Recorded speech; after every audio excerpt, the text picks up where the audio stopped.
উদ্দেশ্য প্রণীতভাবে ইসলামকে প্রশ্নবিদ্ধ করার জন্য, ইসলাম ধর্মকে অবমাননা করার জন্য, বহির্বিশ্বের মানুষ যাওয়ার জন্য।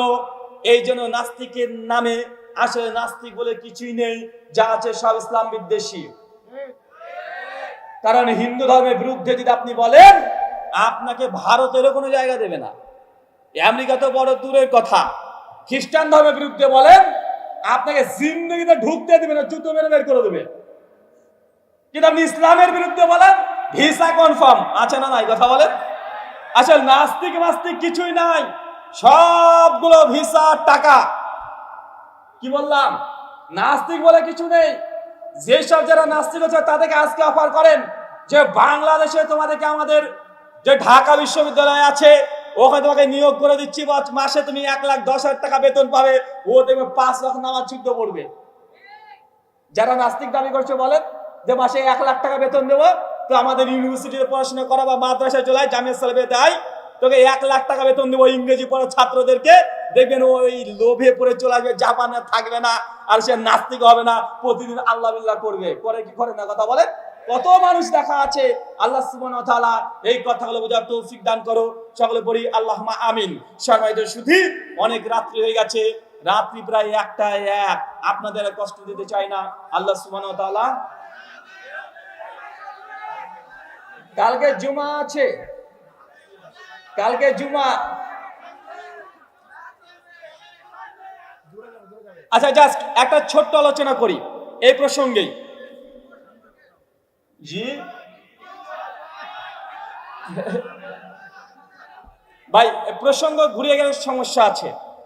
যেহেতু জামিয়া সালাফিয়ার পক্ষ থেকে একটা বিষয় নির্ধারণ করে দিয়েছে, তাই এটার হক আগে আদায় করতে হবে। আর কিউট বয় সম্পর্কে শুনতে চাইলে ইউটিউব ঘাটেন পেয়ে যাবেন। আচ্ছা বলেন তো, কিউট বয় নামটা কেমন হয়েছে? প্রথমে ভেবেছিলাম নাম রাখবো কিউট গার্ল, তো যেহেতু সে আলেম এই জন্য কিউট গার্ল নামটা রাখিনি। তবে তার যা বৈশিষ্ট্য, ওকে কিউট গার্ল বলাটা উচিত ছিল। ওখান থেকে বাসের মুনাজারের চ্যালেঞ্জ করলে হাতে চুরি পরে বসে থেকে মুখ খোলে না, তার জন্য ভেবেছিলাম কিউট গার্ল বলবো। কিন্তু দেখলাম যে না, আসলে আলেম মানুষ, বিপদগামী আলেম হোক, ওলেমাই ক্রাইম হোক। ওলেমা দুই ধরনের, এক ধরনের ওলেমাই প্রাইম, আর একজন হচ্ছে ওলেমাই ক্রাইম, যে মানুষের টাকা পয়সা আত্মসাৎ করে মাজারে গিয়ে দেখেন, এরা ওলেমাই ক্রাইম। কি বললাম? এরা ওলেমাই ক্রাইম। এরা ক্রাইম করে, এরা টাকা পয়সার জন্য তাবিজকে জায়েজ করে যায়, টাকা পয়সার জন্য সবাই তার হালা রুটিকে জায়েজ করে, টাকা পয়সার জন্য মাজার জায়েজ, টাকা পয়সার জন্য গাঁজা খাওয়া জায়েজ, আছে না নাই? তাই এগুলো হচ্ছে ওলেমাই ক্রাইম। ওদেরকে নিয়ে আজকে আলোচনা করছি। ছোট্ট একটা বিষয় আলোচনা করব। আমাদের নবী যে নবী, আজকের দিনে দাঁড়িয়ে স্টিল নাও এখনই প্রমাণ করা সম্ভব। কথা বুঝতে পারলেন না? আজ থেকে 1,500 বছর আগে একজন ব্যক্তি এসেছে, তার নাম মুহাম্মদ সাল্লাল্লাহু আলাইহি ওয়াসাল্লাম। তাকে আমরা চোখে কোনোদিন দেখেছি? তার কণ্ঠ কোনো শুনেছি? তাকে কোনো স্পর্শ করেছি? তার জন্মস্থান কখনো ভিজিট অধিকাংশ মানুষই করিনি। তারপর ইয়া রাসূলুল্লাহ, তোমাকে আমরা বিশ্বাস করি। আমাদের এই বিশ্বাস কি অন্ধবিশ্বাস না? এই বিশ্বাসের পক্ষে প্রমাণ আছে। আমি মনে করি এই বিশ্বাসের পক্ষে আমার কাছে অকাট্য প্রমাণ আছে। আজকের দিনে 1,500 বছর পরে বসেও প্রমাণ করা সম্ভব। আল্লাহর নবী, তিনি নবী ছিলেন। আর নবী যদি নবী প্রমাণ হয়ে যায়, তাহলে ইসলাম ধর্মের অস্তিত্ব, আল্লাহর অস্তিত্ব, এটা আর কোনো সন্দেহ ছাড়াই এটা প্রমাণ করা সম্ভব। ইসলাম নির্ভর করছে আল্লাহর নবীর সত্যতার উপরে। আসেন, ছোট্ট একটা ক্লু দিয়ে আপনি বুঝতে পারবেন। আল্লাহ কোরআন মাজিদে একটা আয়াত বলেছেন, সূরা ইউনূস খুলবেন, সূরা 10 আয়াত নাম্বার 16। আয়াতের শেষ অংশ আল্লাহ বলছেন, হে মুহাম্মদ সাল্লাল্লাহু আলাইহি ওয়াসাল্লাম, আপনি তাদেরকে বলুন, আমি কি এর আগে কখনো তোমাদের সামনে কোরআন পাঠ করেছি? ফাকাদ লাবিস্তু ফিকুম উমরা, অথচ আমি তোমাদের সামনে অনেকটা সময় আমি অতিবাহিত করেছি। আল্লাহ সুবহানাহু কোরআন মাজিদের নবীকে বলছেন, ফাকাদ লাবিস্তু ফিকুম উমরা আফালা তাকিলুন। আল্লাহ নবী বলছেন, হে নবী, আপনি কাফেরদেরকে বলে দেন, আমি কি এর পূর্বে কোনো কিতাব তোমাদের সামনে পড়েছি? অথচ আমি তোমাদের সামনে আমার শৈশব, আমার কৈশোর, আমার যৌবন, আমার বার্ধক্য তোমাদের সামনে আমি উপনীত হয়েছি। আমি কি কখনো তোমাদের সামনে এর পূর্বে কিতাব পড়েছি? এই আয়াতের মধ্যে গভীর তত্ত্ব লুকিয়ে আছে। আর এই তত্ত্বটাই প্রমাণ করে, এই আয়াতই প্রমাণ করে আল্লাহ নবীর নবী। কিভাবে? একটু লক্ষ্য করেন, আপনাকে প্রমাণটা এই আয়াত থেকে দিচ্ছি। আল্লাহ বলছেন যে কাফেররা তোমাকে বলছে, পৃথিবীর মানুষ তোমাকে বলছে তুমি নবী না, তুমি মিথ্যা দাবি করেছো। তুমি তাদেরকে বলে দাও আমি তো মোহাম্মদ হঠাৎ করে আসমান থেকে এসে পড়ে যাই নাই, আমার শৈশব তোমাদের মধ্যে থেকে হয়েছে। হেমা চাচা আবু জাহেল, তুই শৈশবকালে আমাকে দেখেছো, আমার কৈশোর দেখেছো, আমার বাবা মাকে মৃত্যু হতে দেখেছো, আমি কিভাবে জীবন পরিচয় করছি এটাও দেখেছো। আমি তো হঠাৎই তোমার সামনে আসি নাই। কখনো তুমি দেখো নাই যে আমি কোনো মাদ্রাসাতে গিয়েছি, কোনো শিক্ষা প্রতিষ্ঠানে গিয়েছি, কোনো ধর্মগুরুর কাছে গিয়ে ধর্মের জ্ঞান আমি অর্জন করেছি। আফালা তাকিলুন, তোমরা কি এই বিষয়ে কোনো জ্ঞান দেখো না? তোমরা তো দেখেছো আমি ছোট থেকে ধীরে ধীরে ধীরে ধীরে তোমাদের সামনে আমি বড় হয়েছি, অথচ তুমি আজকে আমাকে বলছো মিথ্যুক। ইতিপূর্বে আমি কখনো মিথ্যা কথা বলিনি, তোমরাই তো সাক্ষী দিয়েছো, তোমরাই সমস্ত কিছু জানো, আমার প্রতিবেশী প্রসঙ্গে জানো, আমার বাবা মার সঙ্গে জানো, কিন্তু তোমরা আজকে বিশ্বাস কেন করছো না? আজকে যে আমি কোরআনের এই কথাগুলো বলছি, নবী ইব্রাহিমের কথা এর পূর্বে তো আমি কখনো বলি নাই, আদমের কথা কখনো বলি নাই, ঈশার কথা কখনো বলি নাই, আমি কারোর কাছে জ্ঞান অর্জন করি নাই। দীর্ঘ 10,000 20,000 বছরের ঘটনা হঠাৎ করে আমি কোথা থেকে পাচ্ছি? আমাকে কে বলে দিচ্ছে? এটা কি তোমাদের অন্তরে প্রশ্ন গাঁথে না? দীর্ঘ 40 বছর ধরে কখনো আমি কোনো ধর্মগুরুর কাছে শিক্ষা অর্জন করি নাই, তো নবী আদমের কথা কিভাবে বুঝতে পারছি? কি আমাকে বলছে? এই প্রশ্ন কি তোমাদের অন্তরে গাঁথে না? কথা বুঝতে পারলেন না? এতদিন দিয়ে নবী আদমের কথা বললেন না, নবী মুসার কথা বললেন না, ঈশার কথা বললেন না, ইব্রাহিমের কথা বললেন না। এতগুলো ডাটা, এতগুলো ডকুমেন্ট, এতগুলো তথ্য কোনোদিন তিনি কাউকে বলেনি, কাউকে পড়েওনি। হঠাৎই আজকে এত কথা মুহাম্মদ সাল্লাল্লাহু আলাইহি ওয়াসাল্লাম কিভাবে বলতে পারে? প্রশ্ন জাগে না? কিভাবে এই ডাটাগুলো চলে আসে? কোথা থেকে আসে? জেনে রাখবেন, একজন মানুষ যদি সফল হয়, সে ব্যক্তি হঠাৎই রাতারাতি সফল হয় না। কাজী নজরুল ইসলাম একদিনে বিশ্বকবি হয় নাই, একদিনে মহাকবি হয় নাই। দীর্ঘদিন ধরে কবিতা লিখে লিখে লিখে লিখে রাত দিন মানুষের সঙ্গে কবিতা পেশ করে করে করে করে ধীরে ধীরে আস্তে আস্তে সে কবি হয়েছে। দীর্ঘটা জার্নি লেগেছে, তারপরে কবি হয়েছে। একজন বিজ্ঞানী পেট থেকে পড়ে বিজ্ঞানী হয়ে যায় না, তাকে বিজ্ঞান চর্চা করতে হয়, দিনের পর ল্যাবরেটরি পড়ে থাকতে হয়, তারপরে সে শেষ বয়সে গিয়ে সে বিজ্ঞানী হচ্ছে। কিন্তু মুহাম্মদ সাল্লাল্লাহু আলাইহি ওয়াসাল্লামকে দেখেন, সে কোনোদিন মাদ্রাসায় যায় নাই, কখনো পড়ে নাই, ধর্মগ্রন্থ কখনো চোখে তিনি দেখেন নাই। হঠাৎই আস্তে আস্তে 40 বছর বয়সে যখনই বললো আল্লাহ আমার কাছে জিবরাইলকে পাঠিয়েছে, তারপরে একটার পর একটা তথ্য, একটার পর একটা তথ্য, একটার পর তথ্য, নতুন নতুন তথ্য, আশ্চর্যময় তথ্য সে কোথা থেকে পাচ্ছে? তোমাদের প্রশ্ন আসে না? নিঃসন্দেহে এই কথা হলো মুহাম্মদের নয়, মুহাম্মদকে অন্য কেউ সে বলে যাচ্ছে। তার নাম হচ্ছে ফেরেশতা জিবরিল। আর জিবরাইল নিজের পক্ষ থেকে কথা বলছে না, বরং তাকে বলাচ্ছে আল্লাহ সুবহানাহু ওয়া তাআলা। আল্লাহ এই কোরআন মাজিদে এই কথাই বলছেন, ফাকাদ লাবিস্তু ফিকুম উমরা আফালা তাকিলুন। হে নবী, আপনি তাদেরকে বলেন ইতিপূর্বে তো আমি কোনো কিতাব পাঠ করি নাই, আমার জীবনে অধিকাংশ সময় তোমাদের মধ্যে বিদ্যমান ছিল, তোমরা আমাকে দেখেছো, আমি তো কখনো কিতাব পাঠ করি নাই, তাই তো নতুন তথ্য কোথা থেকে পাচ্ছি? কি আমাকে বলছে? কি আমার শিক্ষক? দেখিয়ে দাও। নিঃসন্দেহে আমাকে অন্য কেউ তথ্য দিচ্ছে, আমার সোর্স, জ্ঞানের সোর্স স্বয়ং আল্লাহ সুবহানাহু ওয়া তাআলা। এই আয়াতই প্রমাণ করে আল্লাহর নবী তিনি নবী ছিলেন। নচেত সম্ভব নয়, কোন মানুষের দ্বারা সম্ভব নয় হঠাৎ করে এত তথ্য দেওয়া, এত ডকুমেন্টস নিয়ে আসা, এত ডাটা নিয়ে আসা। 3000 4 বছর 10,000 বছর আগে ডাটা নিয়ে আসা কোনো মানুষের দ্বারা সম্ভব নয়। যিনি স্রষ্টা তিনি ছাড়া, এটা হচ্ছে প্রথম নাম্বার পয়েন্ট। আল্লাহ নবী যে নবী, এটা আজকের দিনে প্রমাণ করা যায় এর ভিত্তিতে। একজন দার্শনিক ছিলেন, ধর্মে ছিলেন খ্রিস্টান, তার নাম হচ্ছে C.S. লুইস। তিনি একজন সাইকোলজিস্ট, মানে মনোবিজ্ঞানী। তিনি গবেষণা করেছেন একজন মানুষের কথা শুনে সে বলে দিবে এই ব্যক্তি মিথ্যা কথা বলছে না সত্য কথা বলছে। চাচা বুঝতে পারছেন?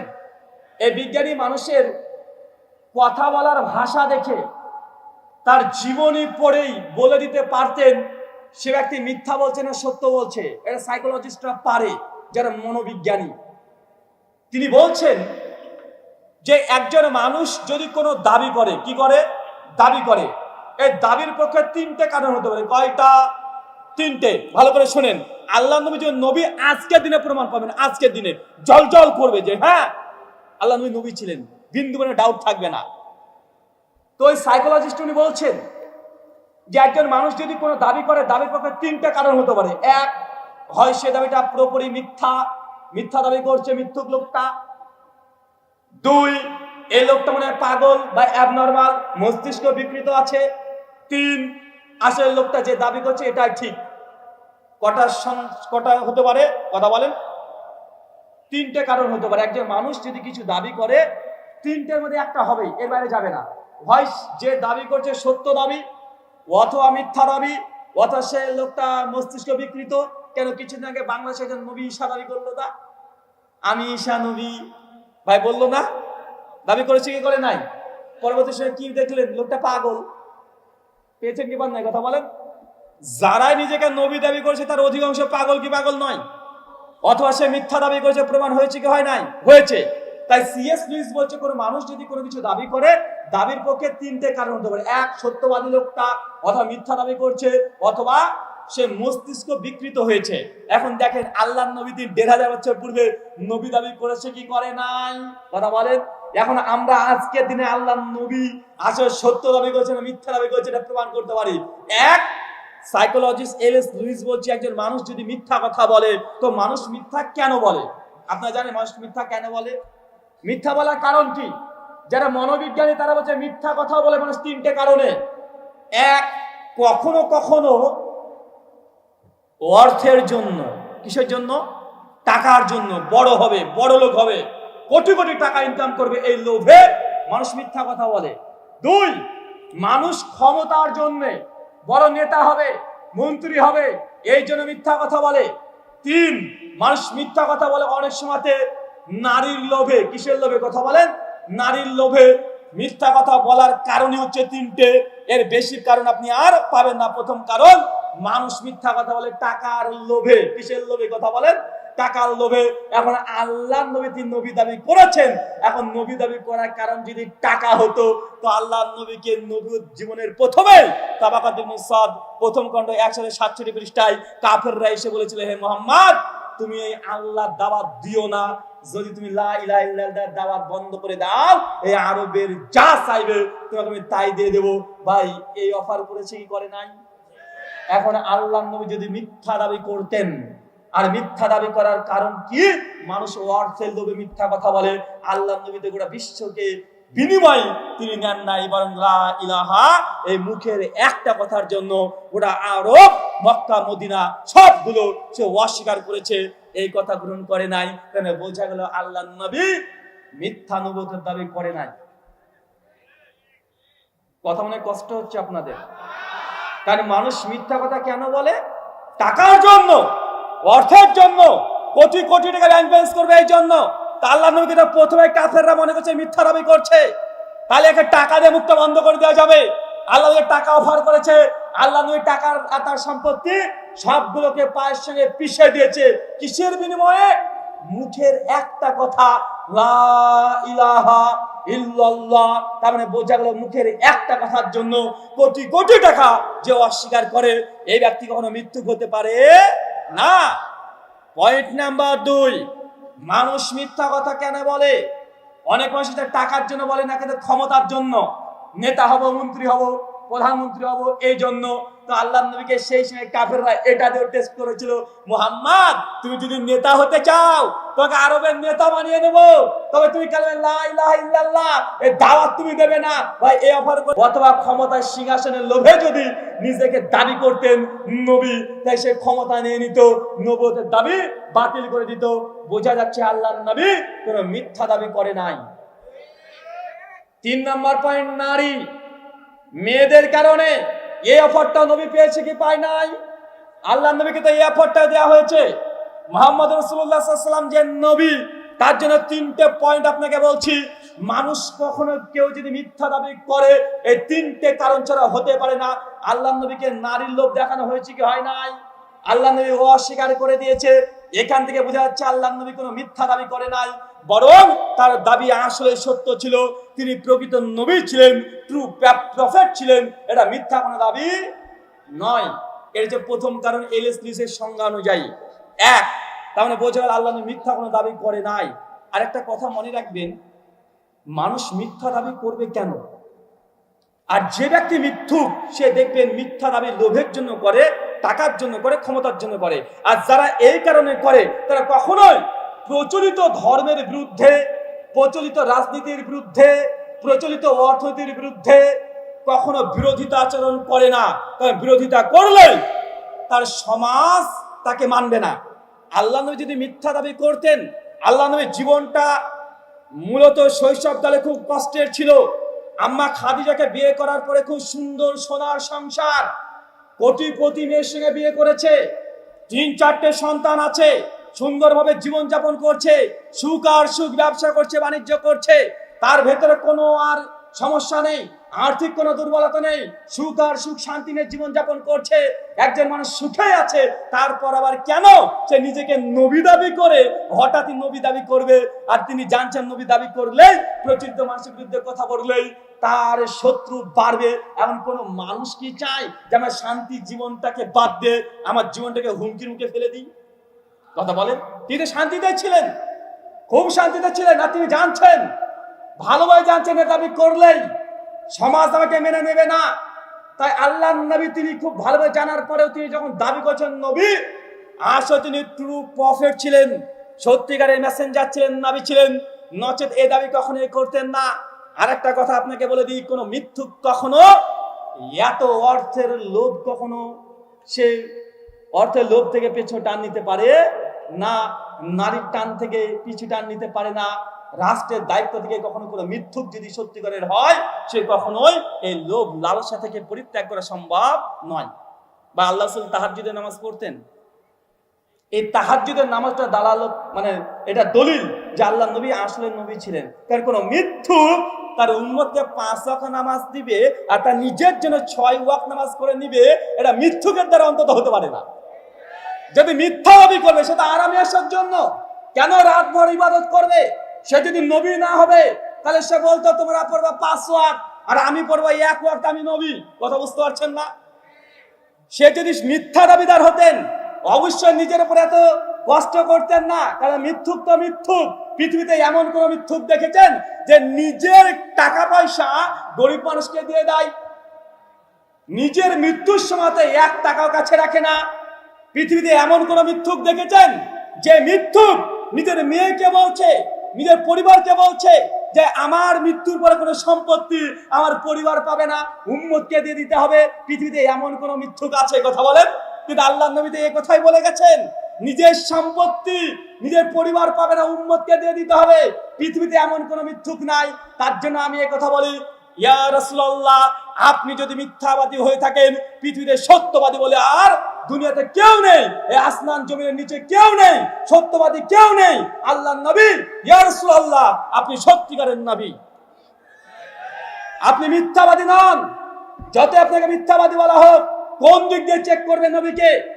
আল্লাহর নবী যখন সন্তান ইব্রাহিম মারা যায়, কাফেররা এবং মুসলিমরা তখন প্রচার করতে শুরু করছে মুহাম্মদ সাল্লাল্লাহু আলাইহি ওয়াসাল্লাম নবী, এই জন্য তার সন্তান মারা গেছে, তিনি অনেক বড় নবী, এই জন্য সন্তান মারা গেছে। আল্লাহ নবী যদি নবী না হতেন, মিথ্যা দাবি করতেন নবুয়তের, সেই দিন বলতে হ্যাঁ ঠিকই বলেছো, আমি নবী, এই জন্য আমার সন্তান মরে গেছে, আল্লাহ এই সূর্য গ্রহণ করে দিয়েছে। কিন্তু আল্লাহ নবী এই কথা না বলে বলছে এই সব কোনো কিছু না, এই সূর্য গ্রহণ এটা আমার সন্তান মারার জন্য হয় নাই, এটা আল্লাহ সুবহানাহু ওয়া তাআলার একটা নিশান। ভাই আল্লাহ নবী বলেছে, পৃথিবীতে কোনো নবী কোনো মিথ্যাবাদীকে দেখেছেন যে নিজের বিষয়টা ক্লিয়ার করে দেয়? কথা মানে বুঝতে পারছেন না? আপনার আল্লাহ নবীর জীবনীর মধ্যে লুকিয়ে আছে আল্লাহ নবীর নবুয়তের প্রামাণিকতা। আল্লাহ নবীর নবুয়তের প্রামাণিকতা এটাই। এলএস লুইস বলছেন, মানুষ যদি কোনো কিছু দাবি করে দ্বিতীয় কারণ হতে পারে এ ব্যক্তি হয় মিথ্যাবাদী, অথবা দ্বিতীয় কারণ লোকটার মস্তিষ্ক বিকৃত ছিল। পৃথিবীতে অনেক মানুষ নবী দাবি করেছে, তাদের মস্তিষ্ক বিকৃত প্রমাণ পাওয়া গিয়েছে কি যায় নাই? গিয়েছে। এখন আল্লাহ নবীর কি মস্তিষ্ক বিকৃত ছিল? বলে নাউজুবিল্লাহ মিন যালিক। সবচেয়ে জ্বলন্ত প্রমাণ, কোন মস্তিষ্ক বিকৃত একজন ব্যক্তি পবিত্র কোণে 30 পারা কোরআনকে মুখস্থ রাখা সম্ভবই নয়। কোরআন তার মুখস্থ ছিল, এটাই প্রমাণ। সে পাগল ছিল না, তার মস্তিষ্ক বিকৃত ছিল না। কোন মস্তিষ্ক বিকৃত ব্যক্তি কখনো একটা দেশের লিডারশিপ হতে পারে না। মক্কা মদিনার শেষে নোংরা চিন্তার মানুষ এতটাই মূর্খ ছিল, তাদেরকে ঐক্যর একটা প্ল্যাটফর্ম দেখে দিয়েছিল। মানুষকে মূর্খ থেকে শিক্ষিত বানিয়ে দিয়েছিল, একটা নতুন আইন নিয়ে এসেছিল। কোন ব্যক্তি যিনি মস্তিষ্ক বিকৃত করে পাগল, পৃথিবীতে এমন কোন পাগলের উদাহরণ নেই, এমন কোন মস্তিষ্ক বিকৃতির ও ব্যক্তির উদাহরণ নেই যে গোটা একটা উম্মাহকে, একটা বিশ্বকে তার এই পাগল হওয়ার পরেও এইভাবে ঐক্যতে নিয়ে আসতে পারে, একটা রাষ্ট্র রচনা করতে পারে, সৈন্যবাহিনী তৈরি করতে পারে, সামরিক বাহিনী তৈরি করতে পারে। এরকম কোনো দৃষ্টান্ত নেই। তা আল্লাহ নবীকে যে বলছে সে মস্তিষ্ক বিকৃত ছিল নবী, আসলে সেই মস্তিষ্ক বিকৃত। কারণ 30 পারা কোরআন করে মস্তিষ্ক বিকৃত ব্যক্তি হিফজ করা সম্ভব নয়, আর কোন মস্তিষ্ক বিকৃত ব্যক্তি একটা রাষ্ট্র চালানোর সম্ভব নয়, 25টা যুদ্ধের কমান্ডার নেতৃত্ব দেওয়া সম্ভব নয়। এটা তাদের মিথ্যা ধারণা। কথা কি বুঝতে পারছেন? আর 3 নম্বর একটা পয়েন্ট থেকে গেল কি, হয় সে মিথ্যা বলছে, প্রমাণ হলো নবী মিথ্যাবাদী হতে পারে না। 2 নম্বর প্রমাণ হলো এটা সাইকোলজিস্ট, যারা মানুষের চিন্তা, কথাবার্তা, শব্দচয়ন দেখে যারা মানুষ সত্য না মিথ্যা হচ্ছে তাদের দাবি অনুসারে, এটা কোনো কোরআন সুন্নাহর আলোকে আমি আলোচনা করলাম না। যারা সাইকোলজিস্ট, সায়েন্টিস্ট, মানুষের চিন্তা, মানুষের কথা বলার ধরন, মানুষের শব্দচয়ন দিয়ে তারা বলে দিতে পারে মানুষটা মিথ্যাবাদী না সত্যবাদী। তাদের চিন্তা থেকে আপনাকে আমি বললাম আল্লাহ নবী তাদের চিন্তার আলোকেও তিনি সত্য নবী প্রমাণ হয়। আর 3 নাম্বার, সে যদি মিথ্যাবাদী না হয়, সে যদি মস্তিষ্ক বিকৃত না হয়, পড়ে থাকলো একটাই অপশন, আসলে তিনি সত্য নবী, তিনি যে দাবি করেছেন সত্য, আসলে আল্লাহর নবী মুহাম্মদ রাসূলুল্লাহ তিনি সত্য নবী। আর নবী যদি সত্য হয়ে যায়, নবী যে কথা বলেছে আল কোরআন তারপরে অবতীর্ণ হয়েছে, এরা বিন্দু পরিমাণে কোনো সন্দেহ থাকতে পারে না। নবীর নবুয়ত প্রমাণ মানে আল্লাহর অস্তিত্বের প্রমাণ। কারণ আল্লাহকে আমরা চিনেছি, আল্লাহর নবী যে বার্তা এনেছে যে এখান থেকে। কথা কি বুঝতে পারছেন? নবীর যদি নবুয়ত প্রমাণ হয়ে যায়, আল্লাহর অস্তিত্বের প্রমাণ অটোমেটিক হয়ে যায়। কারণ নবী আমাদেরকে যে আল্লাহর কথা বলেছেন, এই আল্লাহ সুবহানাহু ওয়া তাআলা প্রসঙ্গে আল্লাহ নবী কোরআন মাজিদে তাকে দেওয়া হয়েছে। তাই নবীর কথা আর কোরআন মাজিদের যে বার্তা যদি একই মুখ থেকে আসছে, তাই নবীর সত্যবাদিতা প্রমাণ মানে আল্লাহর সত্যতার প্রমাণ হয়ে যায়। আলহামদুলিল্লাহ, আল্লাহ সুবহানাহু ওয়া তাআলা যে কথাগুলো বললাম, প্রথমে আমাকে এই কথাগুলোকে আরো গভীরভাবে চিন্তা করার তৌফিক দান করে, সকলে বলি আল্লাহুম্মা আমিন। আপনারা যারা এখানে উপস্থিত হয়েছেন, আল্লাহ সুবহানাহু ওয়া তাআলা আপনাদেরকে অনেক কষ্ট দিয়েছি গভীর রাত্রিতে, আল্লাহ সুবহানাহু ওয়া তাআলা তুমি আমাকে ক্ষমা করো, সকলে বলি আল্লাহুম্মা আমিন। এই বলে আজকের মতো আলোচনা শেষ করছি। শেখ আব্দুল্লাহ বিন আব্দুর রাজ্জাক হাফেজাহুল্লাহ চলে এসেছেন, সম্ভবত কিছু আপনাদেরকে নসিহত করবেন, কিছুক্ষণ থেকে যান। আল্লাহ সুবহানাহু ওয়া তাআলা আমাদের সকলকে ক্ষমা করো, আল্লাহুম্মা আমিন। ওয়া মা আলাইনা ইল্লাল বালাগ। আসসালামু আলাইকুম ওয়া রাহমাতুল্লাহ। জি, একটা ঘোষণা, আমার একটা বই ইসলাম আদর্শ না কলঙ্ক, নাস্তিক এবং হিন্দু এবং খ্রিস্টানদের 56টা অভিযোগের জবাব, বইটা প্রকাশ হয়েছে, বাংলাদেশ থেকে প্রকাশ হয়েছে, আপনারা পেয়ে যাবেন। আর আজকে কেউ যদি নিতে চান, স্টেজে বাঁ দিকে একটা গাড়ি আছে, সাদা গাড়ি, ওই গাড়ি থেকে আপনারা ক্রয় করতে পারবেন। শুকরিয়া, বারাকাল্লাহ ফিক।